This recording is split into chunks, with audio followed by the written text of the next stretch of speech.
We do have some red on the screen today, and it is across the board. Tech is weak for why Simo was talking about. SanDisk and Western Dig are certainly a drag there. We're about 54,000 on the Dow. We're still pacing on the S&P for the best week since April.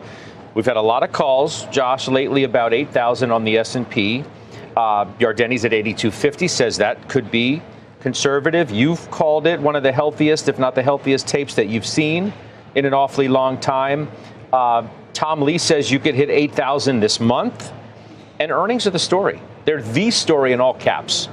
Yes. Because the growth has been pretty remarkable, about 50% in the second quarter. If you strip out Google and Amazon and their investment gains, it's at 31%. July 1st, it was 24.4. So estimates continue and growth continues to go up, and that's driving the market. So I have my contras. Do you guys have contras, like people that you know are always wrong, but you listen to them anyway because they make you feel better? You have like one or two? I know you do. Yeah. Sneaky, but like everyone. So I have my contras, and it's really helpful, actually. They have podcasts, so it's super convenient. I don't have to track down their comments on social media. I can just listen to a steady stream of it. And the people in 2024 that were lamenting the fact that it was a hyper-concentrated bull market, just Mag 7, it's all hyperscaler, right? Those people, and they didn't like the fact that the market was being driven at that phase of the rally by PE multiple expansion. Well, they changed their tune, because now it's not. We actually have multiples compressing. What we have is massive earnings expansion all over the market. And so what they're saying instead now is earnings bubble. You can't win with these people. But again, I find that to be a helpful exercise. Let me listen to this guy. Everything he says is backwards. That's what they're saying now. If that's the problem, that there's too much earnings, yeah. I'll take it. And I want to be really specific here about what's going on. Let's take out Google and Amazon earnings, because we know they wrote up their stakes in Anthropic and other startups, and that's not obviously repeatable or something that we want to get too excited about. Even if you pull those out, the S&P 500's earnings growth is still 28.8%. For next quarter, the analysts are already increasing estimates. Normally, analysts reduce estimates during the quarter. They lower the hurdle, make it easier for their coverage universe to jump over. They're not doing that now. For Q2 and for Q3, analysts spent the quarter revising estimates upward. They have to. They're listening to management. In the last 80 quarters, that's 20 years worth of data, the average change in estimates for the first month of the quarter has been negative 1.9%. That's the average. Right now, it's up 2.1%. In this quarter for next quarter's numbers. These are unheard of times. So I understand the impulse. Oh, well, I can't be wrong. So therefore, it's an earnings bubble. I understand. I just caution people who are listening to that rhetoric from actually acting on it, because it's been wrong all year so far. I think it'll stay wrong throughout the balance of this year. We have an earnings-driven market. All 11 sectors are reporting year-over-year sales growth. Revenue growth. We're not talking about games, tricking people, stock-based compensation, buybacks. We're talking about sales growth of plus 14% in the quarter. You can't fake revenue. You could fake earnings, but that's not what's happening. You and Tom Lee are on the same wavelength as he says, Malcolm. There are some investors criticizing S&P 500 earnings quality. Our analysis shows there are sizable contributions coming from investment gains, but keep in mind, to Josh's point, organic EPS growth is still 21% in the second quarter of 26 so far, and 2027 EPS estimates are still rising. We're dip buyers. We see the S&P reaching 79 to 8,000 this month. Make sense to you? I don't disagree with the premise. I think that what the market is showing right now is that as long as the four main hyperscalers who are throwing trillions of dollars at the problem, trying to create as much compute as possible, continue to reaffirm their spending plans and also increase them, as we just got basically from all of them through the last earnings period, that is reason to feel bullish. It's obviously trickle-down economics. It's going to go through the second and third order effects. All the different companies, Caterpillar, for example, is having its best year probably ever because of Microsoft, Amazon, Google, and Meta spending as much as they are on the build-out. At the risk of sounding like one of Josh's beloved contras, though, I will say I think that probably is through the end of this year. So yeah, but isn't the point, though? Isn't the point isn't the point that what was perhaps focused all around what you're saying has now broadened? Like the earnings growth was a tech story and felt like it was a tech-only story. But to John Waldron's point, president of Goldman, who we ran the soundbite of yesterday, double-digit earnings growth is propelling markets, and it's broadening out. It's no longer just a tech story. So I think that's sort of the point that is Allstate and MetLife selling GPUs?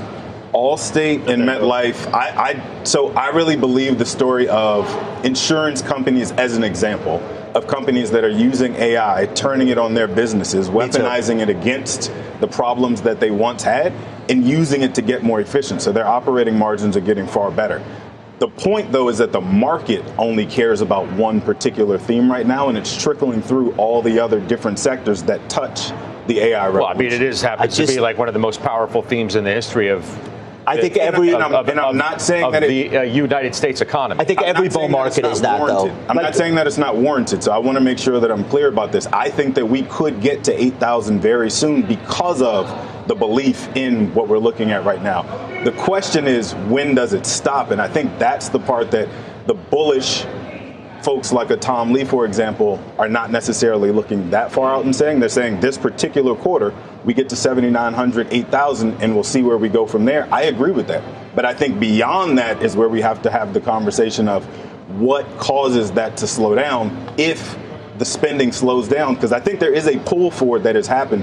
There's a lot of companies, like I just mentioned, the 4 major hyperscalers, that have pre-funded a lot of their purchases for next year, this year. They've pulled it all into this year because they'd rather pay today's elevated price versus next year's elevated price. They'll take the known versus the unknown of next year's prices, and I think we have to consider how much of the additional spending at like a Caterpillar, I'll use them again, or a Corning, for example, those kinds of companies that are third order effects, how much of that spending that has reached them already is going to slow down because the companies accelerated this year and they won't do it again next year. So you've highlighted the earnings story right now, and I think that's a good tailwind. 2 weeks ago, I put out a weekly letter to my clients, and I highlighted 3 things. Back away from the forest, you got to see the trees here. And the 3 things that are important are Warsh is misunderstood. This was ahead of the Fed meeting. And I think that the expectations for hawkishness were really off sides. Right now, even still, there's expectations of better than 50% probability that the Fed hikes in September. Now, we do have a Jackson Hole, and we'll start to see a little bit more there. What's off sides about that when the FT is reporting today, according to their sources, that he's prepared to hike in September if inflation remains hot? So sounds to me like the market's exactly on sides. It's not hot yet. So we're going to get more data. Well, it is hotter than it's hotter than 2%. But if you look back, it's hotter than Target. You'd admit that, right? Yeah, we looked at Fed Chair Powell and we called it coming to Harvard moment when he said specifically that oil price shocks are not to be controlled by monetary policy, and that was very bullish for the market. So I think they're going to try to look through the oil rise that we had. Well, they obviously are, but there is inflation that is in other parts of the economy beyond oil, and there's also disinflation within certain components within that. So I think the inflation, the non-farm payroll coming up, the inflation data, which what I believe will be next week or about a week and a half away, that's going to be critical. And I don't see that being a catalyst for a hike. Now, they are putting out, and when I say misunderstood, they are putting out these anecdotes that come off more hawkish in the near term. And I think that's going to become incrementally walked back. I think you're going to see that become a tailwind into the midterms, that being factor number 1. Factor number 2 is President Trump, whatever he's going to have to do, they're going to have to engineer some sort of passage through the Strait of Hormuz, which is starting to show.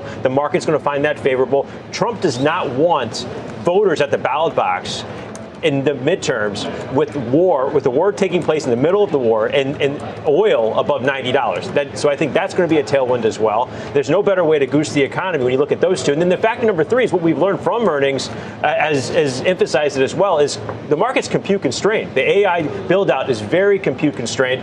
Alphabet even said on their earnings call that they're going to purchase more compute while they build out their compute. So and you look at names like Meta, they're leaning into, I think, being maybe a 2027 story, but they're going to sell compute. So I think the AI story 2 weeks ago when the SMH was what, 25% from its highs, we were looking at, okay, some of this is overdone, and these are the 3 pillars to be bullish at going into the midterms. And now we have this massive move off the lows in a very short period of time. Those 3 pillars have not changed. They are going to be the catalyst to take us to 8,000.